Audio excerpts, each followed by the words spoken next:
The name of the book is The Loser. The author is William Hoffman, Jr., Funk and Wagnalls of the publishers. I say this merely to open this conversation with Bill Hoffman, the author, The Loser. And I suppose the word itself has a particular meaning to you. It deals with the subject of gambling, the illness of gambling, and Mr. Hoffman himself is one of the victims. He analyzes his story, and it's a fascinating, horrendous book. It tells us a great deal about ourselves. Where do we begin, Mr. Hoffman, with you and gambling and the story and your debts and your life? Well, the book begins 2 years ago when I was in Chicago. I was the editor of a suburban newspaper here. And through flashbacks, it covers my entire life, and I try to explain why I gambled and the reasons gambling got a hold on me. But actually, the book begins 2 years ago when I deserted my wife and family to become a gambler. You have a preface in here that tells us a great deal. You had to win. Was that it? You had to win something quickly, didn't you? I think so. I think it was a desire to be successful. My father was a coach at Campion High School in Prairie du Chien, Wisconsin. Most of the people who go to that school are from Chicago, by the way. And he was a very successful coach. For more than 40 years, he coached 4 sports with a winning percentage in the 90s in all 4 sports. He had a fantastic record. He was also an author and was also a great athlete in his younger days and an artist and had many fine qualities. He was in his 70s when I was in college, and I felt a great desire to be successful and to make him proud of me. And because of his age, I thought I had to do it in a hurry. And several things. This is the preface to your book. It's about your father, William Hoffman, Sr., known as the coach of this quite remarkable school, Campion, which was a posh, I take it, upper class Catholic school. Yes, it is. It's a boarding school, and it's quite expensive and exclusive.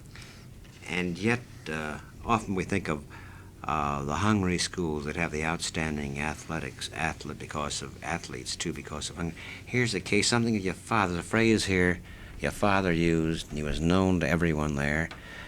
Winning is very important, Coach Hoffman, your father said to the reporter. Not just on the football field or a baseball diamond, but in everything we do. To always try to be the best.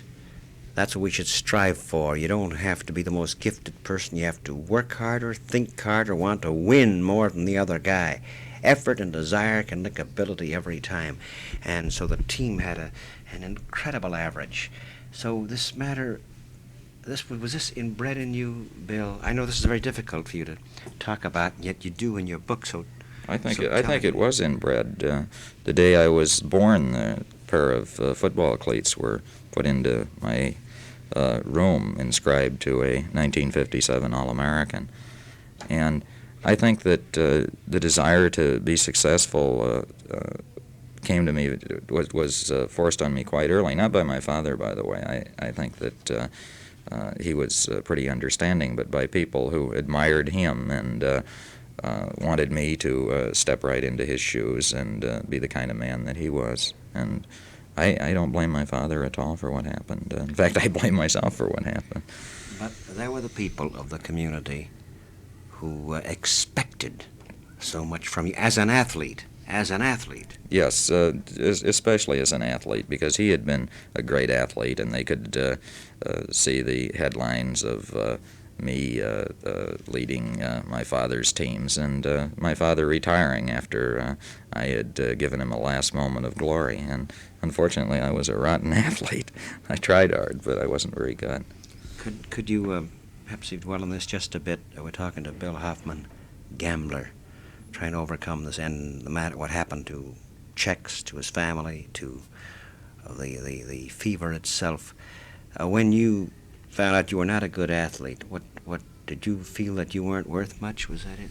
Yes, I felt that I had failed in some way, but I also made up my mind to be successful in some other area, that if I couldn't do it as an athlete, that I would somehow make it in life, that I would become the president of the world or have some fantastically successful career and have it in a hurry.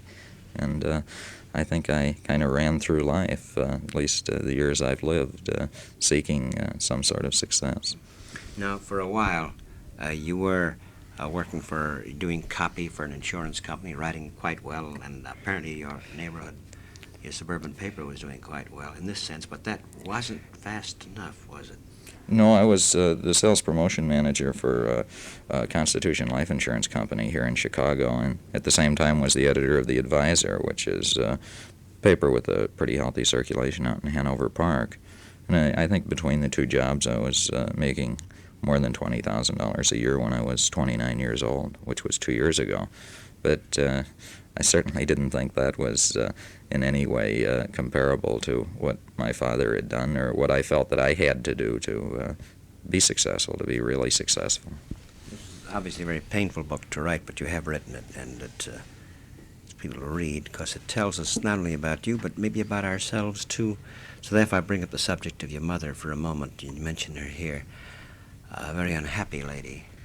Yes, my mother, I think, resented my dad's success quite a bit, and at every opportunity that she had, I think she tried to take away from it. Besides that, I was born quite late in life. My youngest sister is, I have 4 sisters. My youngest sister is more than 20 years older than I am. And I was a rather unexpected baby. She was in her late 40s when I was born. And I think she resented that and resented my father for having a son. I think she was very happy that she'd been able to, of course it was accidental, but that she'd never had a boy because he very much wanted a son. I think that gave her a perverse joy. But she was taking it out on you, the fact that you weren't a good athlete. Though you were very bright in the school, you weren't a good athlete, and often she was saying to you here, if I remember, I quote now from memory, a paraphrase, "You're not much good, you're a great disappointment to us all." Yes, that was one of her favorite phrases, and she went many years one time without even talking to me. She was very unhappy at the fact that I'd been born, and very unhappy with my father. I think her life was an unhappy one, and I feel very bad that it was. Your father was here was the man beloved, but rather untouchable, too. You describe him. There was a distance there, was there? Well, he was partially deaf, which I think is even more remarkable. You know, there are now football stadiums named after him and gymnasiums, and he wrote books and was just a marvelously successful person with the hearing defect and with the fact that he was a very quiet man. But I think the reason he was distant was that he was an older man when I was born and had a lot of things on his mind and had a lot of responsibilities. And he was just too old to have a son, I guess, although I'm glad he did. There's another telling chapter early in the book when we come to you and the gambling itself and the checks, the bad checks you were passing off to make it, hoping you'd eventually to make the killing, a matter of sin. That is what you were doing. It was wrong. Obviously, you were hurting people whom you liked, naturally. But it didn't... You speak of in your first grade class. Would you mind reading this? The nun and what she told you. Well, we know today there are new nuns in the world, a new approach entirely. That's right, there is, and this was a thing that I think was more common 20 years ago than it is now. I think that they've upgraded people who teach, but this was quite common what the nun said, and here's what the nun told my first grade class. The fires of hell never end, never. Burning that goes on for eternity, that's what hell is. The body becomes nothing more than a glowing red coal. Horrible pain, pain that will never stop, for hell will never stop. Perhaps some of you wonder how long eternity is. Close your eyes and I'll tell you. Keep them closed, though, so you can better picture what I say. Now think of a very high mountain of rock. Imagine a very tiny bird. Once every 1,000 years, that little bird flies by and brushes its wing ever so lightly against the huge mountain. When the bird's small wing has worn the mighty mountain to the ground, eternity will be only beginning. The fires of hell would be only beginning. Keep your eyes closed, my children, and imagine again that the earth is a diamond, a giant, beautiful, cold, hard diamond. Picture in your mind an ant walking slowly around that diamond. Slowly, so slowly, the tiny ant walks. When the ant's feet have cut the diamond in half, even then the fires of hell will be only beginning. Terrible fires, torturing fires, and there's never a rest from them, never a hope that they'll stop. God will keep them burning forever. And remember, all it takes to burn in those fires is one mortal sin. And her definition of a mortal sin was quite liberal. they taught that, or at least I was taught that spitting or talking in church or other things that I really don't think are too serious are things that would send people to this punishment. I think that this is something that I've been able to grow out of in the last year, but really the fear of damnation was put in me, and I didn't see, it troubled me a great deal. I became what is known as a sufferer from crude scrupulosity. I thought everything was wrong and everything was a sin. And so you were 6 at the time or so. Yes, I was. 6 when you were taught about eternal damnation. So this is sort of a background in a way. First you had to win. Your father was the winner. Winning was terribly important. Your mother was disappointed with you and made no bones about expressing her feelings to you. And here is your teacher, the nun, who says, no matter what you do, you're going to be in that fiery furnace or wherever it is forever and forever and forever. So what effect, when you heard this, do you recall as you look back now, you were 6, 7, 8, what effect this had on you? Oh, sure I do. I was pretty sensitive, I guess, and I thought that, I thought of all the things I was doing wrong, and for a long time I, considered just about everything a sin.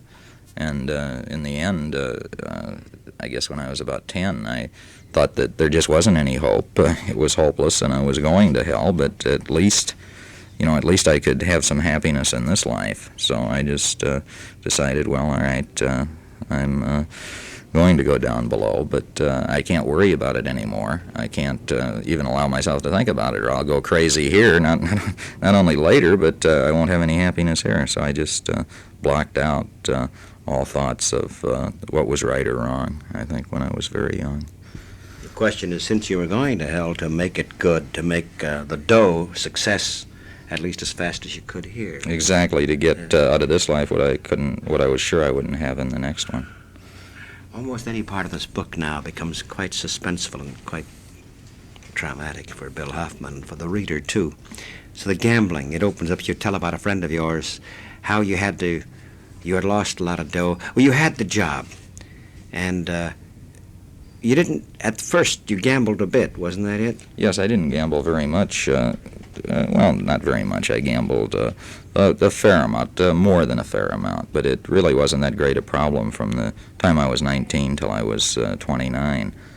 And then I really don't know what happened. I guess that everything that had been welled up inside of me came out. I remember saying goodbye to my wife one morning and starting for work and going to Arlington Park instead, and losing what money I had with me and drawing what money I had out of the bank and losing that, and then writing checks in Chicago and in Wisconsin and losing that. I must have written 100 checks in this area in about a week, and lost all that money, and then had to get out of town fast before I was arrested. So in effect what I did was desert my wife and 4 children, and they didn't know. They had no idea what had happened. It came so suddenly. Was this sudden? You say sudden. You were 29 now, relatively successful and respected in your work, and boom, like that, and yet it was probably an accumulation of all these.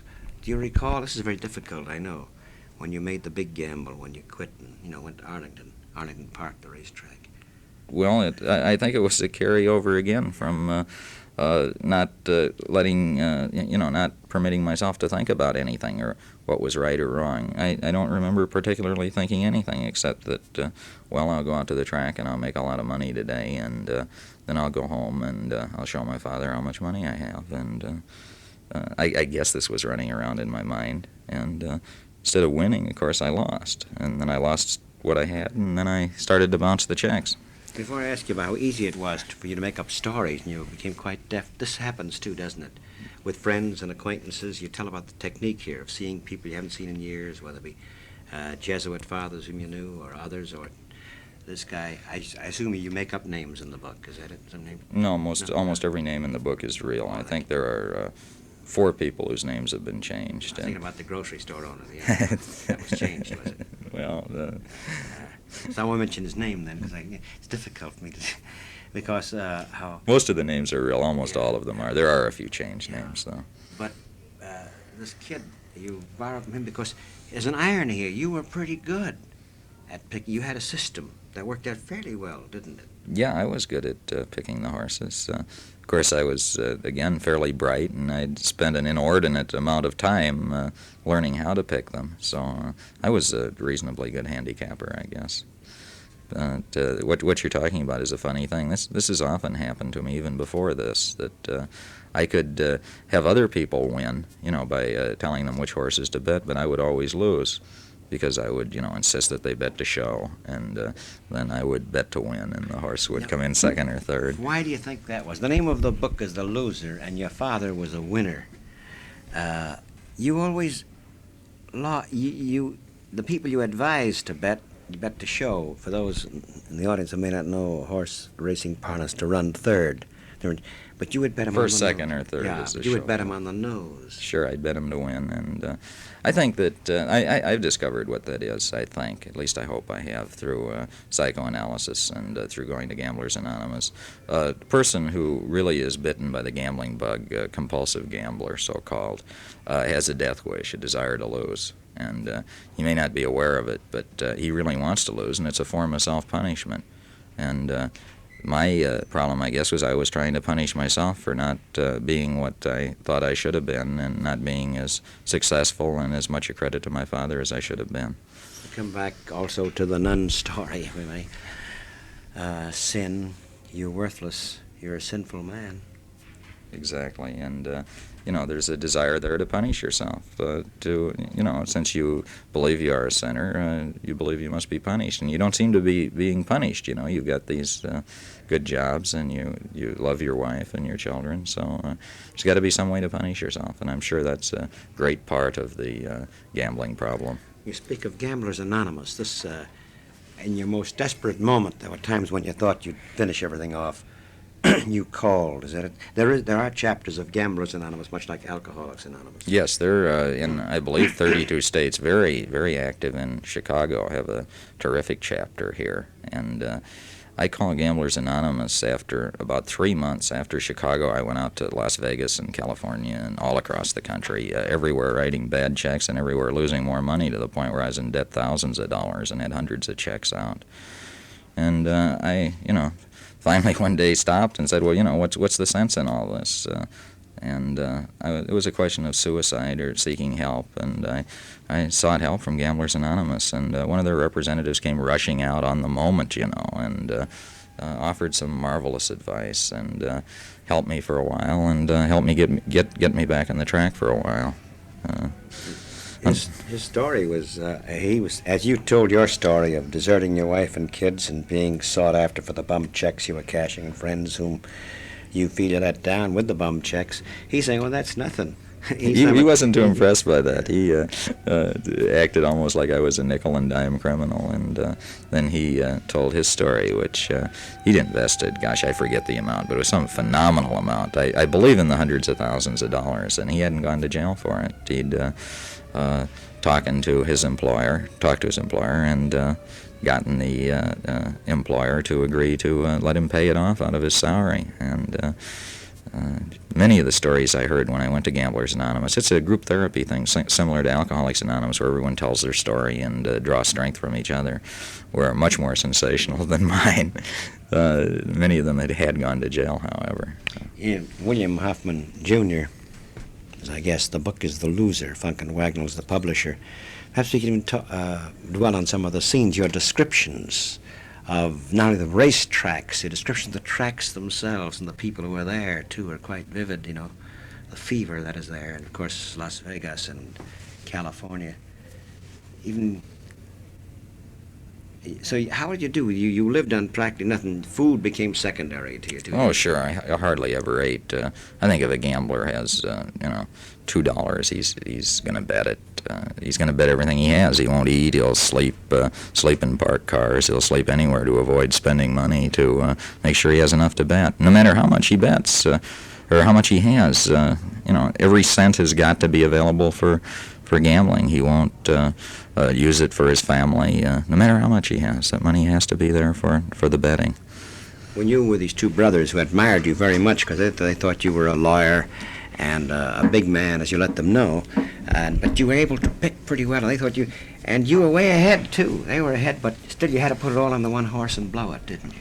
That was in Louisville, Kentucky, and I was, I believe, $6,500 ahead, and I bet $6,400 of it on a horse to win. And he got beat by an inch. I've always been unhappy about that. That would have been enough at the time to have repaid all the checks I wrote. But having lost everything I had. This is a question to ask. Would you have? You see, this is in your conscious mind.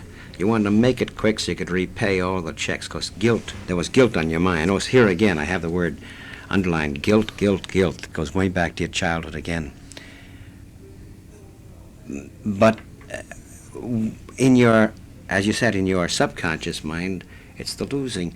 Would you have, suppose you owed about $8,000 or so? Yes, that's right. And you had $6,500 finally, you know. Right. You've been away for several months. Yes, I'd finally won quite a bit of money. This was when I'd come back from the West Coast and was in Louisville. I'd won quite a bit, and it was not only guilt that drove me to bet so much and so wildly. It was the fear of arrest. I was sure that the police were going to catch me. I was wanted in, I guess at the time, about 14 or 15 states, and I was sure they were going to catch me. And I think that was also part of the reason for betting $6,400 so I could get the money I needed. It was that and guilt and a lot of other things. What do you think would have happened had you made the $8,000? Would you made the one last bet, maybe? Oh, I'm sure I would have. I'd have kept going. I could have gotten up to $1 million, and I would have kept betting. I was rationalizing all along.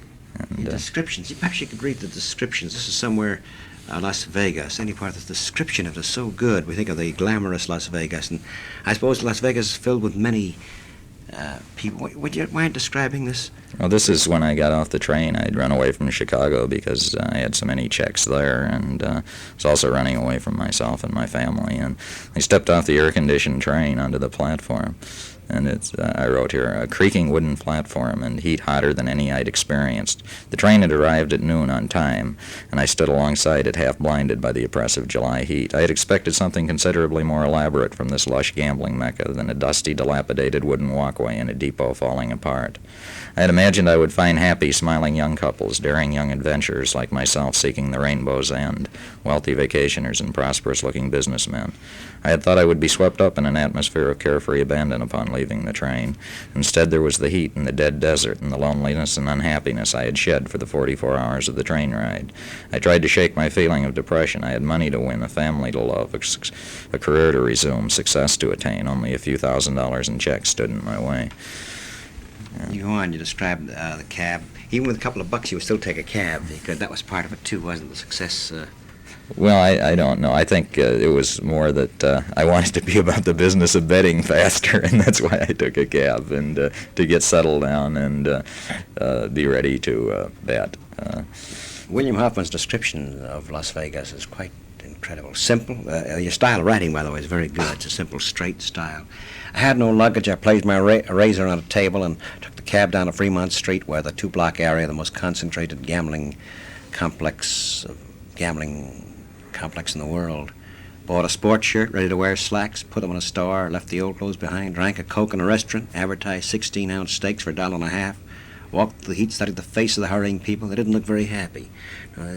I guess everybody there had a sort of fever of his own, is that it? Yes, and I don't think there's any happiness in these casinos. It's you see greed and you see desperation. There were a lot of people that were running the same way I was, and there really wasn't much joy there. Perhaps the tourists were happy for a day or so, but I think they tire of it pretty quick. There's nothing there but gambling. You saw the singing groups at the show bar, actors were there, performances were there, and the audience were these people with a fever. And you watched, his scene here, which you were watching the tables, keynote table. And also there's a scene here that Tom Wolfe, the journalist today, also in description, described little old ladies playing slot machines about 4 at a time. They're very real, It's kind of legendary, the little old ladies, but they're very real, and they look like, they look like vultures. They're amazing, and I think their whole life is revolved around those slot machines. There's some fascination that I don't understand, but it's there, and that's a very strange sight indeed. Well, the strangeness of it also hit you, Bill Hoffman here. And in your book, you alternate. Sometimes you speak in the second person, didn't you? Or you couldn't believe it. Is that at times you were doubting the reality of it? Is that it? Well, I'm glad that you saw that.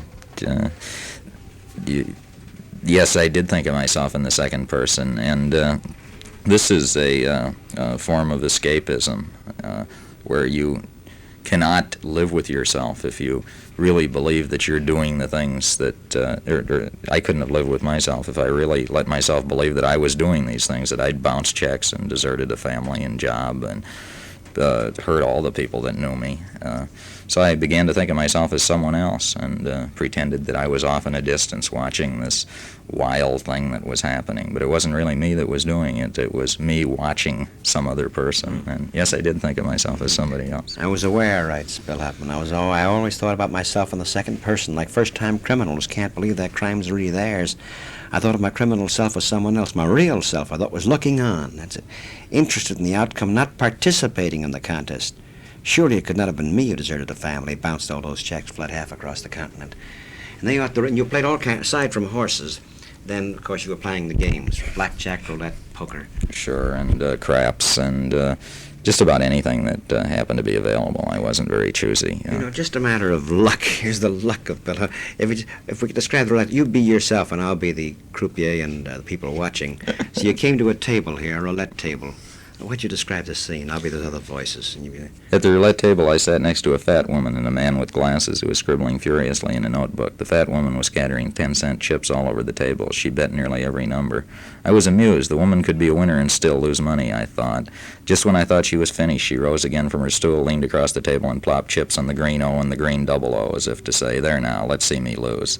I didn't bet the first roll. The croupier looked at me. Another customer was standing, waiting for a seat. The ball settled in number 21, a red number. I placed a $5 chip on black. Croupier says 7 red. I put two $5 chips on black. 7 red, a repeat. $20 I put on black. 35 red. I placed two of the green $20 chips on the black. 27 red. I'd purchased $100 in chips. I put my remaining 5 yellow chips on black and a $50 and a $5 bill on top of them. The croupier removed the bills, replacing them with chips.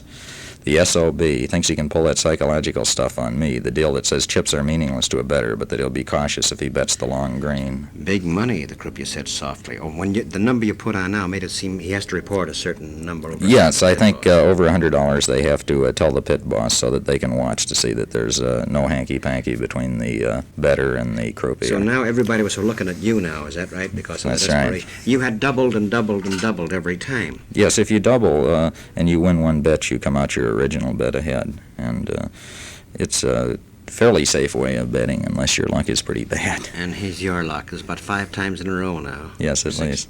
And so I watched the ball roll against the motion of the wheel this time. You were again on black. Right. I'm sorry, the croupier said. And the fat woman said, "That's too bad, young man. Rotten luck," the notebook said.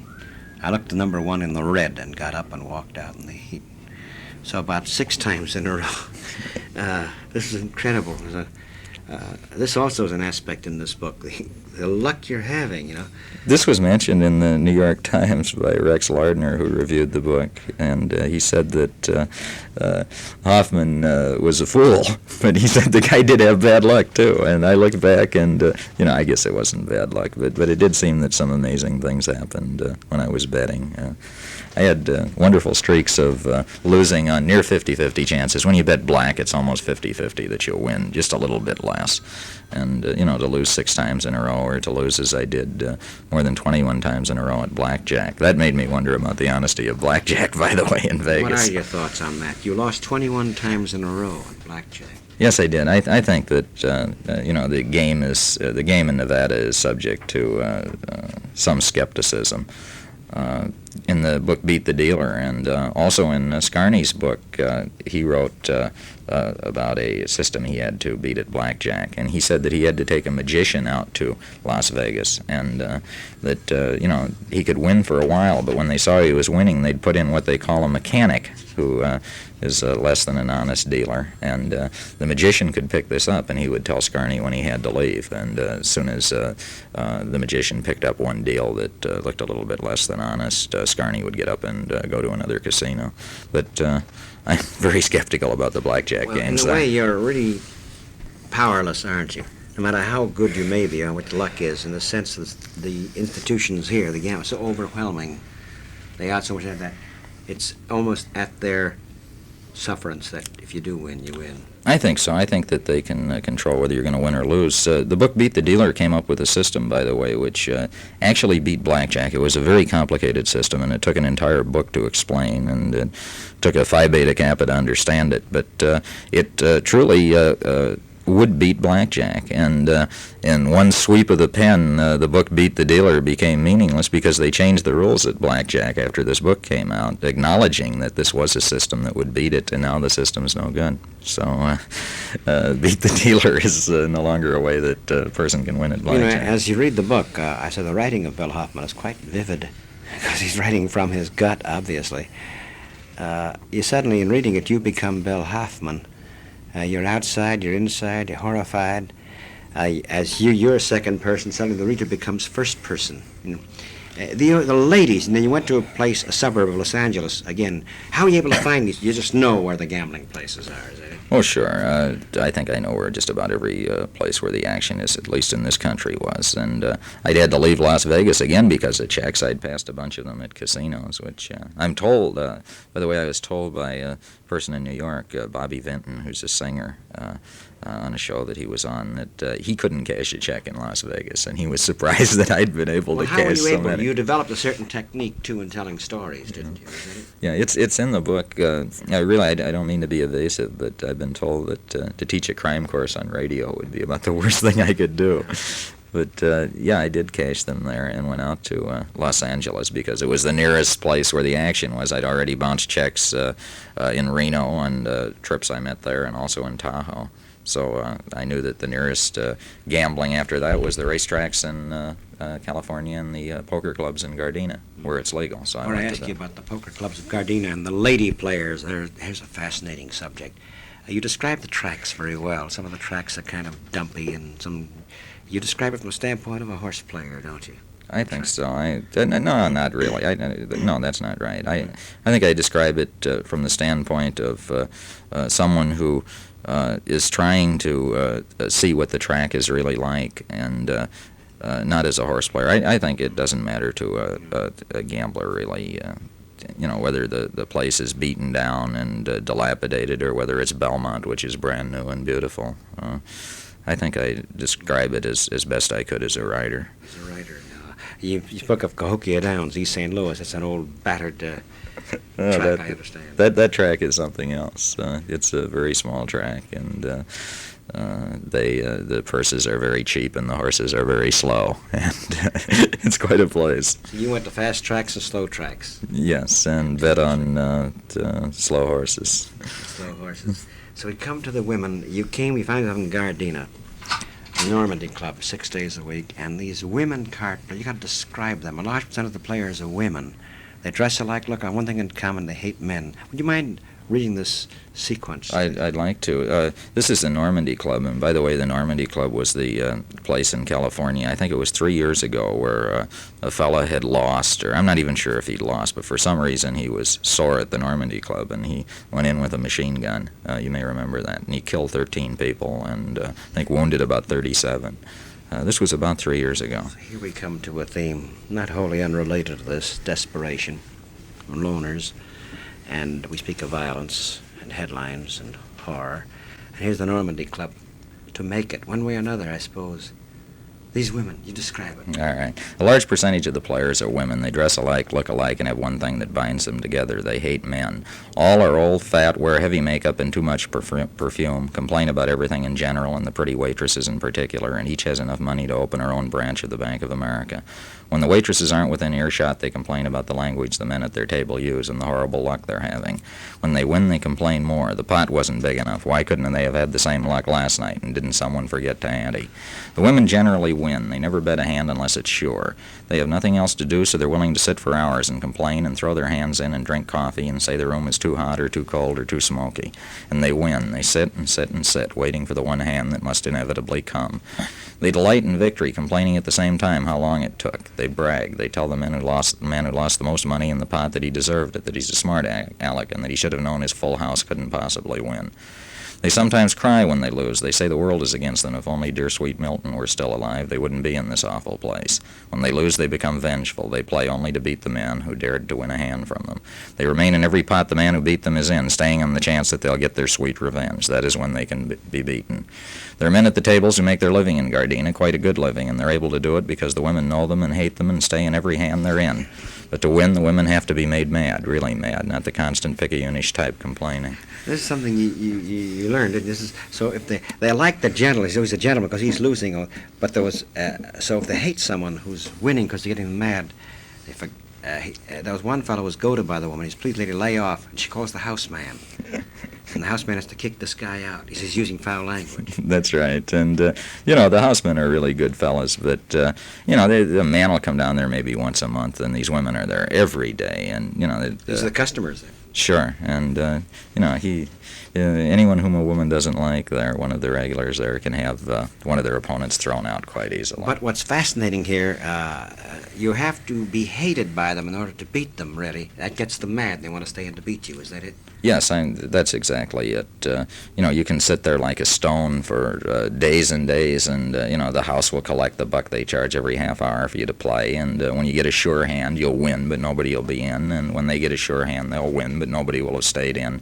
So the real way to beat them is to get them mad at you and wanting them to beat you, and then when you get a good hand, they'll all stay in on the off chance that they'll draw something sensational and be able to defeat you. And let's read this one little sequence. It's rather funny, if you don't mind. Funny, I say that's funny to me.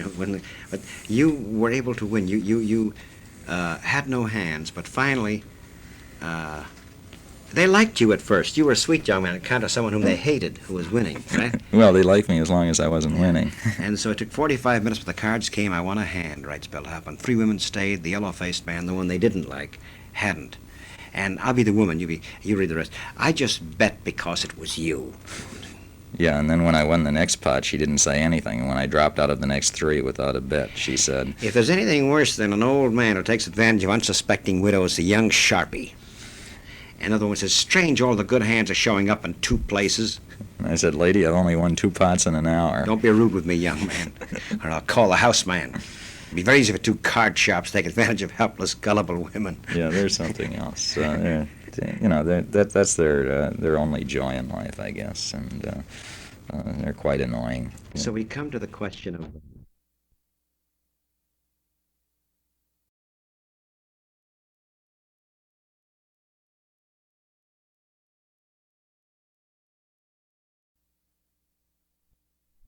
As we turn the tape, I say we come to the question of the unhappiness, the emptiness, the bleakness of these women, of everybody there, the dealers. There's no joy then, really, is there? No, I was very unhappy, and there's not only unhappy by the surroundings, but by what had happened, by the checks, and by the fact that my wife was without support, and I didn't know what had happened to them, and also the fear of the police, and certain I was going to get nabbed. I was a pretty sad person during these days.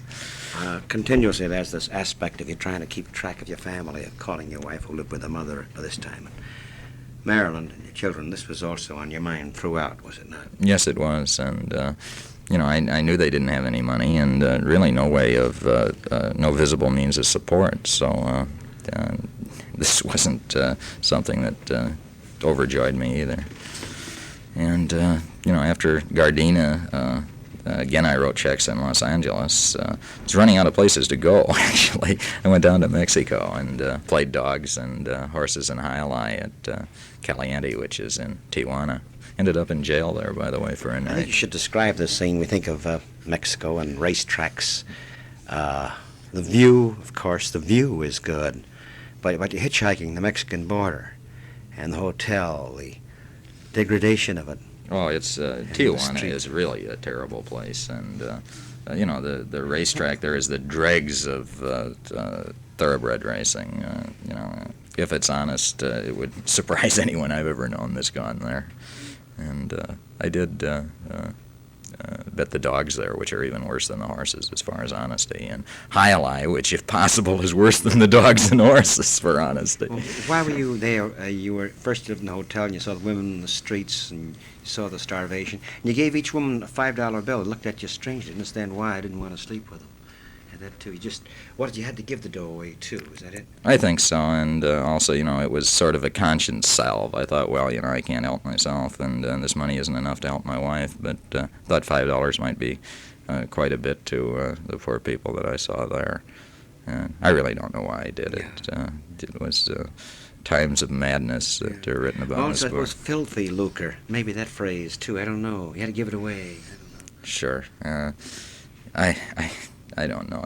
It was a very, very sad thing in Tijuana. Most of the women there have to sell themselves, and the tourists come in and the naval personnel from San Diego, and I guess it's a lark to them, but it looked like a very sad thing to me. You described the jail. They pulled you in as vagrant. Is that it? Vagrancy? Yes, I didn't have any money, and so they. I never did understand why they let me out. They put me in for a night in this small cell where there were about 11 other people there, and there were no beds, and your sanitation facilities were the floor. But for some reason, they let me out the next day. I don't know why. If they'd have checked with the American authorities, I'm sure that would have been the end of the Odyssey, and I'd have been in jail. You described that cell. That's absolutely incredible. The dozen of you in the 12 by 15 cell. Yes, it had no lights, no beds, and no sanitation facilities. When a man had to relieve himself, he did so on the floor. And the cell wasn't large enough for everyone to lie down at the same time, so everyone stood. Some of the men must have been regulars, for they'd learned to sleep standing up. I was vomited on 3 times and could not avoid standing in the urine and the dung. Describe the scene. Yet you met some, along the way, in the middle of all this, you met interesting guys. Jim Fields. Yes, he was. I met him in Louisville after I left Mexico. I went to Denver and bet horses at Centennial Racetrack and dogs at Rocky Mountain Kennel Club, which is in Colorado Springs. And then I went to St. Louis to Cahokia Downs, and then out to Louisville, where I met Jim Fields. And that was when I was determined to win. I decided that, I wasn't going to bounce any more checks, and I had $200, and if I lost that, I was just going to, shoot myself. And But suppose we dwell on Jim Fields for a moment. Here's almost a key, because suddenly there's you. Jim Fields, you went to the track. You put later on everything on a horse named the Nuts, $6,400. that's right. But before that, he was a loser too. Was that it, Jim? Sure he was. He was from Beattyville, Kentucky, and I met him in a bar right before my first trip out to Churchill Downs, and he was kind of a sad person, a nice guy. He would work in a gas station in Beattyville, which is kind of a depressed area. It's in the southern part of Kentucky. And he'd work maybe 60 hours a week and earn about $50. And he would save his money for maybe 6 months and then come up to Louisville to the races trying to hit it big. He always thought that the only way he was ever going to escape poverty was to win a great deal of money at the horses, and he'd come up each year and lose and go back down to the job in the gas station. And I met him there just as he'd come up with the little bit of money he had trying to get some sort of stake for himself. And we kind of hit off a friendship and went out to the track the first day. And he lost his money, and I won, I think, $200 the first day. I was betting very carefully. I only bet one horse that day, and because I was determined to win, and I knew if I lost that, well, at least I told myself I wouldn't do it again. And he was going to go back, and I said, well, why don't you stay around? You're a pretty good handicapper, and, I'll give you $50, and, maybe you can build yourself back up again. So he stayed, and we really started to win. We'd maybe bet 1 race or 2 races a day and bet him to show, and bet quite a bit of money to show. And in the end, I got up to, I guess, $8,500 while he was there. And then he, I think, had he would win maybe 10 races in a row and then lose. He never had enough to start with, and he would always, go broke, and I'd give him a little more money to keep him going. And I really thought that, well, now I found the way to beat the horses, and, this fella has helped out. He was a very good handicapper also. But for some reason, I had to test him to see what he would do. So I told him I had to come to Chicago to visit some friends, and I wanted him to go out to the track and bet $1,000 on a horse to show. And Horse named the Nuts? No, this was a horse named No More Trouble. And he was surprised that I would trust him with $1,000, and I really wasn't trusting him with it. I wanted to see, what kind of person he was. And he bet the $1,000 not to show but to win. And I'm sure. The idea being, assuming he'd win, that he'd give you the show money and keep the rest, is that it? Sure, and then he'd have a stake and wouldn't feel like he was on the take all the time. I understood how he felt. What happened? Well, the horse ran third, so he lost the $1,000 because he'd bet it to win. And he couldn't face me because, at least he thought he couldn't, because if he'd have bet the way I'd told him, he would have won quite a bit of money. So he just left. I watched him. I'd followed him out to the track. And you were watching him, never approached him? No, I never approached him. I wanted to see what he would do. And he left and was very unhappy. I was much more unhappy than he was because I'd have done the same thing he'd done in the same situation. It was getting too much, always never being able to get quite enough money to really strike off on your own. Well, let's touch on this for a moment. This is maybe the key, one of the keys to this book. Jim Fields and you. You watched him.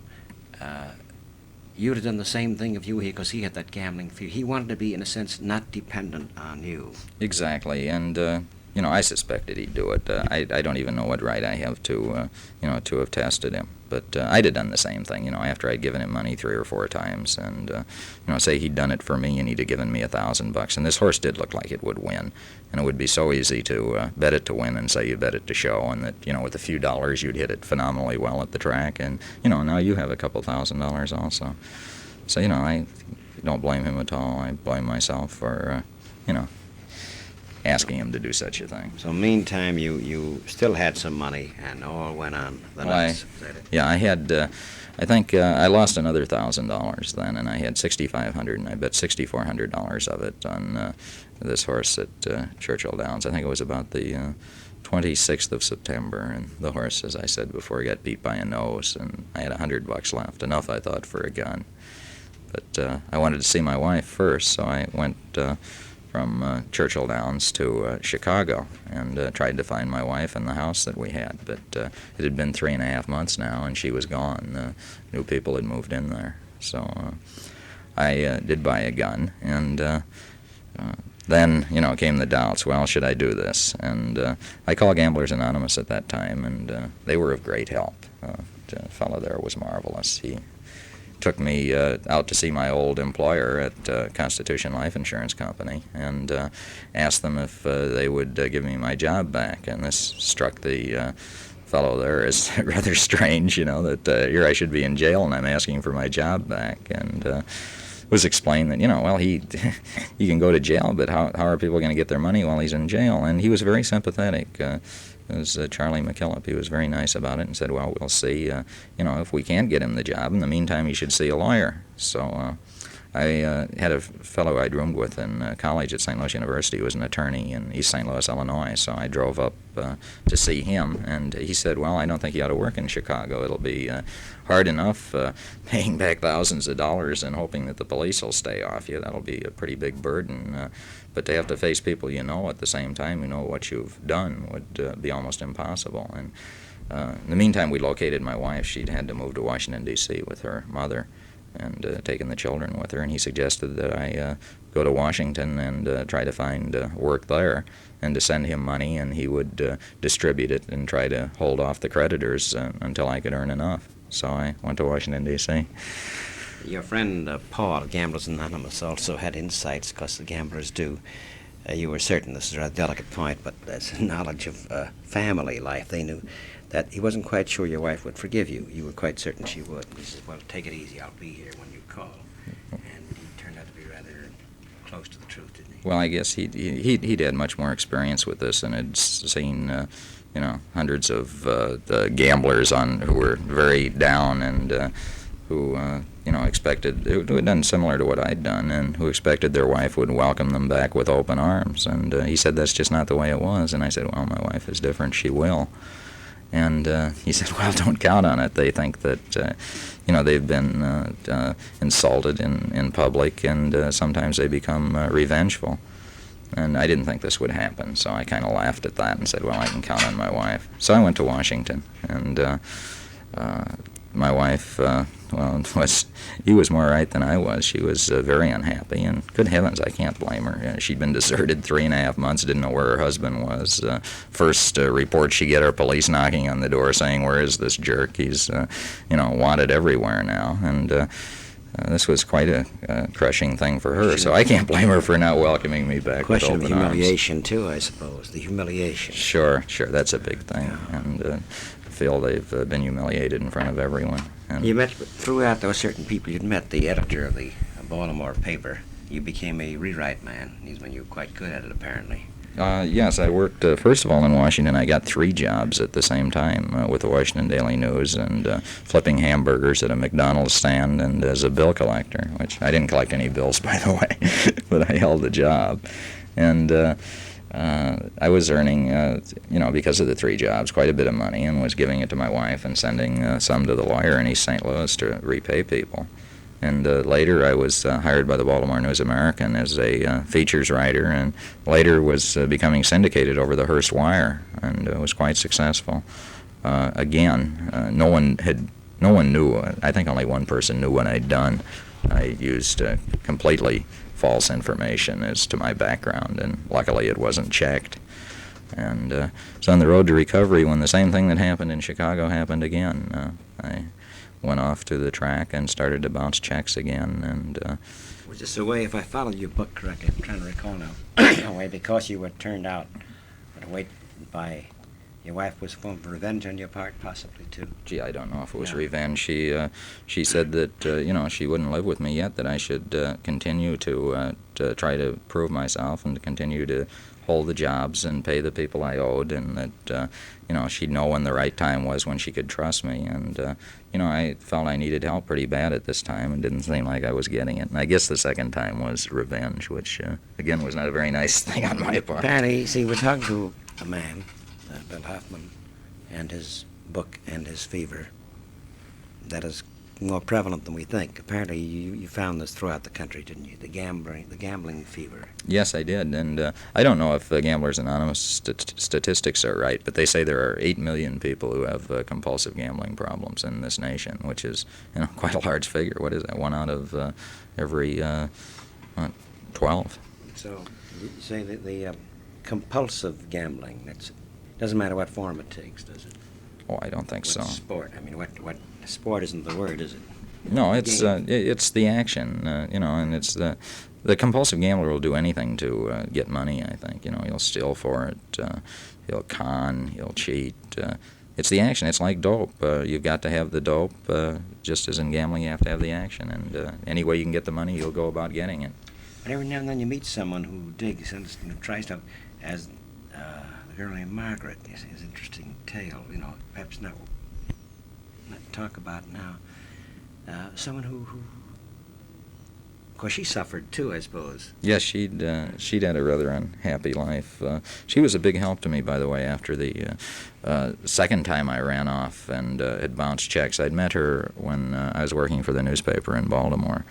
And after I bounced about 200 more checks, scattered them all across the East Coast, I went to her and said, well, here I am. It's great. Now I'm wanted instead of in 15 states in about 24. What do I do? And she was of great help. And finally she suggested that I, try to write this book. And it seemed like there was only 3 alternatives to this book. There was turning myself in, and I knew that meant at least 40 years in jail because of the charges would multiply. There was, I might get 6 months in Maryland, and then a year as a second offender in Illinois, and 5 years as a third offender, and 6 years as a fourth offender. And it just seemed very undesirable turning myself in. I really didn't have any excuse for what had happened. It was suicide, which, I'd tried before, and after trying it once and deciding I didn't want to do it, that wasn't too desirable. Or there was getting money to repay the checks and hope for a lighter or a suspended sentence. And the only way I could figure to get money was to write a book. So I went down to Richmond, Virginia, and rented a typewriter and got a job as an orderly in a hospital, and started to bang away on this book.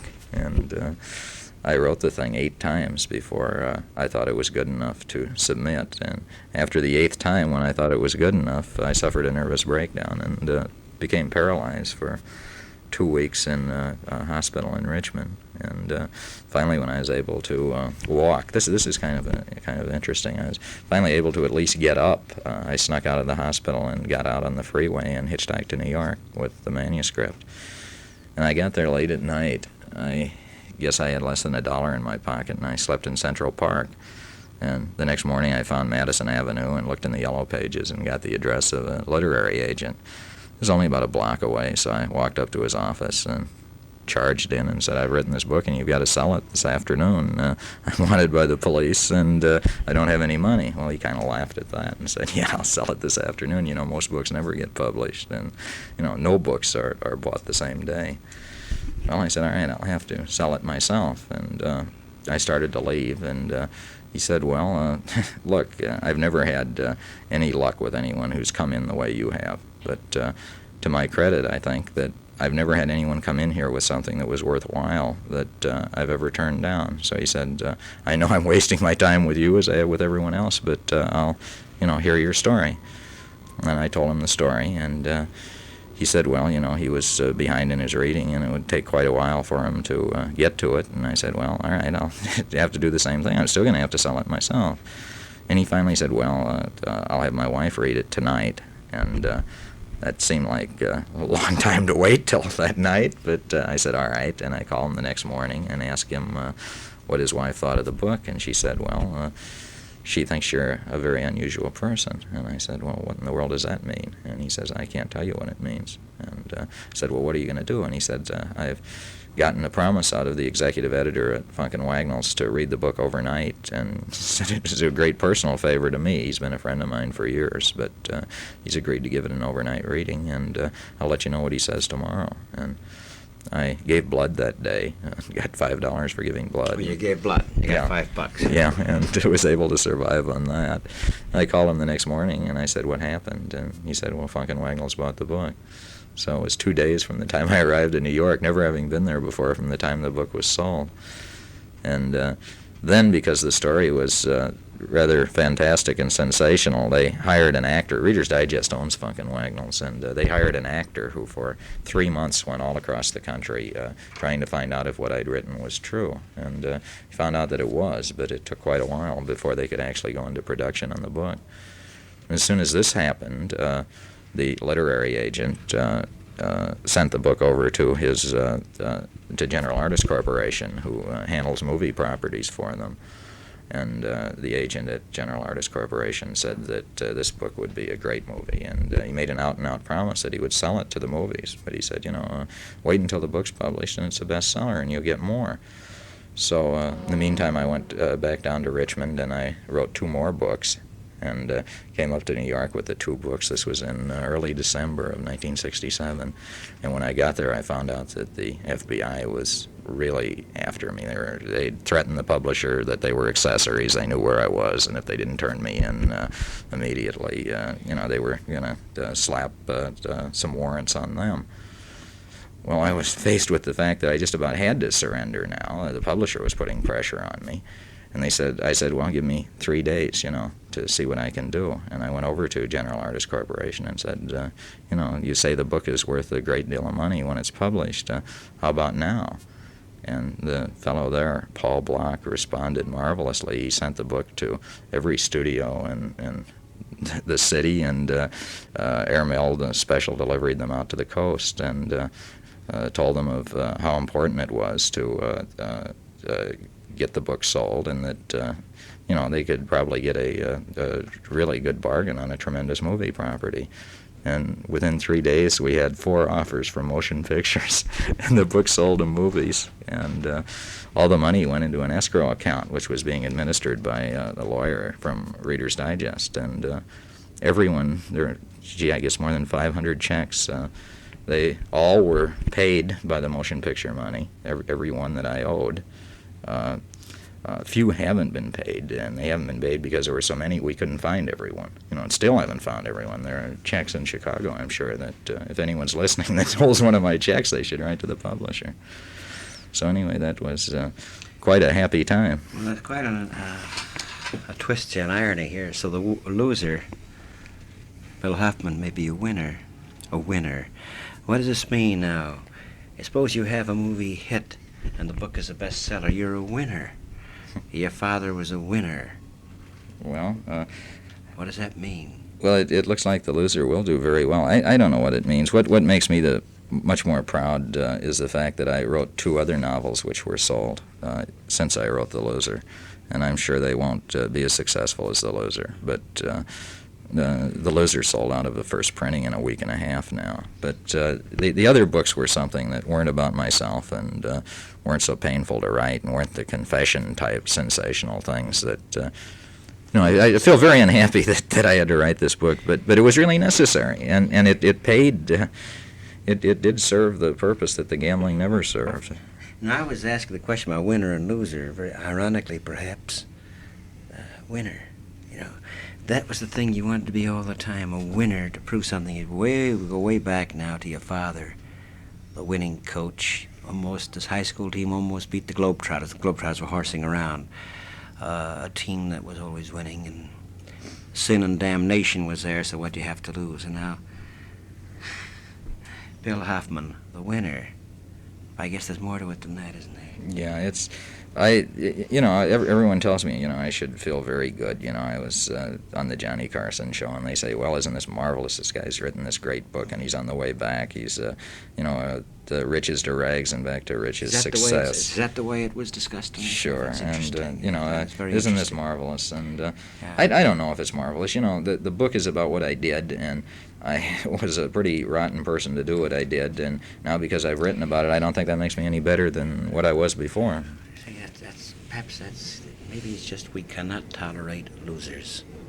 Maybe the fact is, and you bitten by this credo, this perverse credo, as we cannot tolerate someone unless he wins. And if I come back to this competitive aspect, Yes. perhaps this is the subtext of the book. At least to me it is, and reading it throughout, that haunted me. I'm delighted, naturally, that everything is, checks are paid, and that you're not going to be in the pokey, and that your film is going to be on, and the book's a bestseller, but it leaves something else for us. I hope the book means more than that. Well, I hope it does, too. I think it can help certain people. I doubt it will help any gamblers. Gamblers, if they have the money for the book, will gamble, and they're not going to buy a book. I wasn't thinking gamblers anymore. I'm thinking of us, winners and losers. Bill Hoffman, Jr. Funk and Wagnall's the publisher. It's very suspenseful reading indeed, very gripping, I'd say, as because written quite obviously from out of suffering, from his gut. It's available. The Loser, William Hoffman, Jr.